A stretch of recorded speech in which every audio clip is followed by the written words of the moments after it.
What's up, my true crime junkies? How we doing today? True Crime King back. All right, so I'm working on some other things with this Idaho case, but I've got some other news for you this morning. So I'm going to read you this article. It was published on October 9th, Inside Edition, at 7:45 a.m. All right. So a father of one victim learned that the two survivors, which would be Dylan and Bethany, right, allegedly had not only been awake while the killings had taken place, but they had heard everything. The two survivors of the brutal University of Idaho murders were allegedly awake and on their phone texting as their four roommates were killed. This information allegedly comes from Steve Gonzalez, the father of Kaylee Gonzalez. He allegedly learned this information from an individual who served in the grand jury that voted to indict suspect Bryan Kohberger on 4 counts of murder.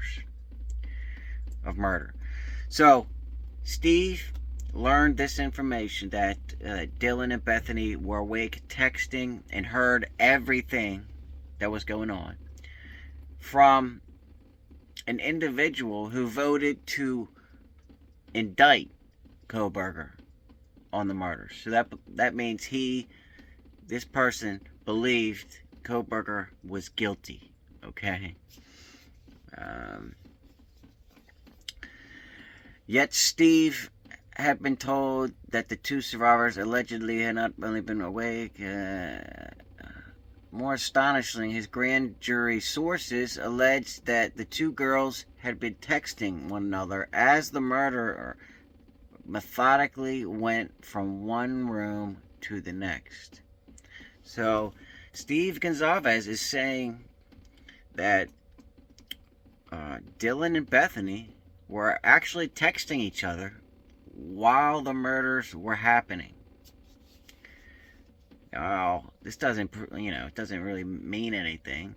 It just kind of throws everything upside down because nobody knew anything with Bethany. We all assumed Bethany was sleeping while someone was I think Kohberger was murdering these people.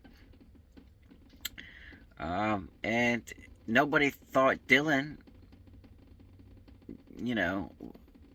we thought she was just sleeping in a room and got waken up by the sound of the murders. But apparently she was awake the whole time texting Bethany. I wonder what those text messages were saying, I mean, why, when they were texting, didn't one of them or both of them meet up, Bethany come up the stairs to Dylan's room and then they go check it out, right? If they heard everything, they had to have heard screaming, right? They had to have heard everything. So it's just so weird to me. And then, since they both were awake, why did it take them so long to call law enforcement? Because we know that they were awake now and heard everything, right? It just doesn't make any sense to me. Because obviously there was somebody else there doing the murders. But why do you guys think, now that we know Dylan and Bethany were awake texting, why do you think they didn't call law enforcement for almost 9 hours later? And Dylan saw the alleged Bryan Kohberger walk out the door, the slider. They made eye contact. Anyway, let's go on with the article here. The article goes on to claim that Gonzalez found a person who could explain the reason for this, but was stopped from contacting them by the FBI. The witness had originally reached out to the authorities through a tip line that promised to protect the identities of anyone volunteering information, and the Bureau was duty-bound to honor that commitment. Okay, that seems fair. I mean, this person doesn't want their name out there. He wants to remain anonymous. There's plenty of reasons, legitimate reasons, for somebody to want to remain anonymous, right?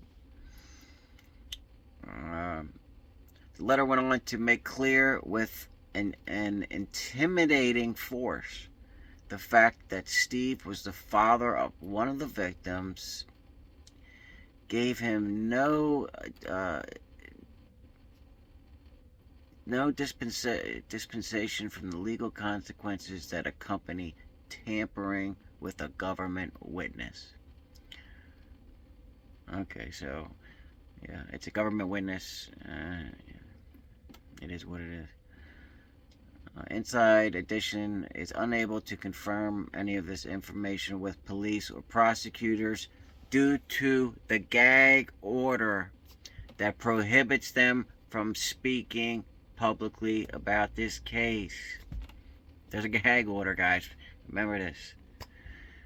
You know, it's going to be so funny after this trial, and then everybody that is adamant that Kohberger is innocent, with no facts that support anybody else having anything to do with this. I just don't know how you guys that think that or can be so sure that Kohberger is innocent, right? I mean, his DNA is all over the murder weapon, right? I can go on and on about that, but there's just no evidence, not one single piece of evidence that supports anybody else in the whole world having anything to do with this murder. And let's not forget, Kohberger's alibi he didn't have an alibi. He was just driving around doing nothing with his phone off at the time of the murders. And then magically it comes back on. You know, come on, give me a break, guys. Continuing, the Moscow Police Department said from the start that 6 people were sleeping in the off-campus home on the night of the massacre. In the 6 weeks after the murders, however, police said that the 2 women who survived had been asleep.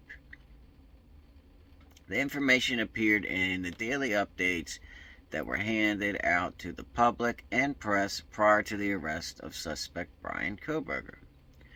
That statement changed, though, on December 30th, when Corporal Brett Payne of the Moscow Police Department wrote in a probable cause affidavit seeking an arrest warrant for Kohberger that one of the women who survived the November 13th massacre saw someone that night. So that was Dylan. And we all know the account that Dylan had, right? She saw a guy with a half mask, bushy eyebrows, about 5'10". They made eye contact, and he was wearing all black and walked out the sliding glass door, and apparently said, "I'm here to help you." That's basically what Dylan told cops.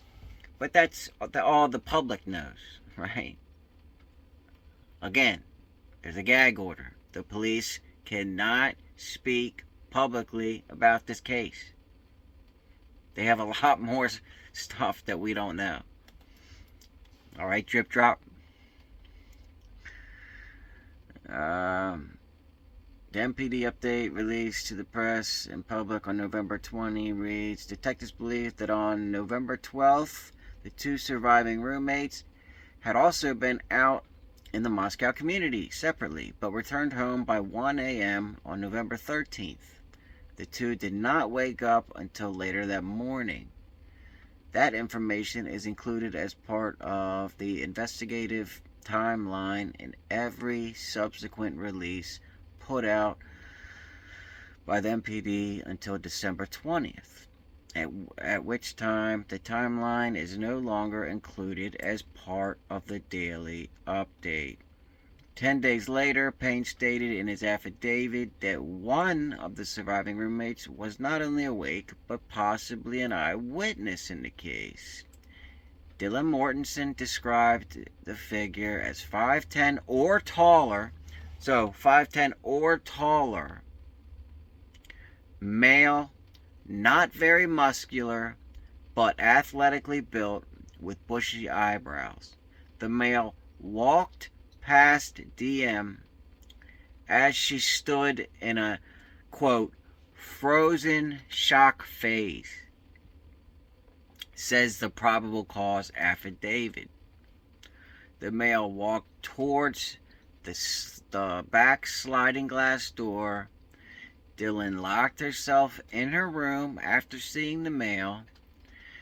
Dylan did not state that she recognized the male. This leads investigators to believe that the murderer left the scene. Kohberger had been scheduled to go on trial earlier this month, but there have been delays in the case, as we know. If convicted on any of the murder charges, he could face the death penalty, which, like I have been saying since all this evidence came out, and especially the cheek swab, that's what sealed it for me. The DNA matches Kohberger to the knife sheath. Nobody else in the whole world. Come on, right? Plus everything else. We know where I stand. At least, I use common sense. I don't waver. And if there was any evidence pointing towards Kohberger's guilt, I would say it. I don't have a dog in this fight, right? That's what I'm just trying to get it across to you guys, that, it doesn't matter to me, I just want to get the right person caught. And I truly and wholeheartedly, 100% am convinced at this point that Kohberger is guilty. That's just my opinion. But you guys are welcome to your own opinions. I just would like to see some kind of information that backs up what anybody, whoever disagrees is saying, right? I just come up, just have some kind of fact that backs up what you're saying. Anyway, I thought that was pretty interesting. Wanted to let you guys know that. So apparently Dylan and Bethany were texting each other. That's kind of weird, right? Don't you guys think? During the murders, they were hearing all this stuff, but then they didn't even come out of their rooms, and then they waited 9 hours or however many hours later until they even called. They didn't call the police. They called their friends to come over, and then their friends called the police. That's the only part I'm not understanding, but I'm sure there's a reasonable explanation for it that we will learn at trial. But hope you guys enjoyed it. Thanks to all my supporters, and thanks to all the new subscribers that have recently found my channel. Hope you guys stick around. And until next time, guys, True Crime King out.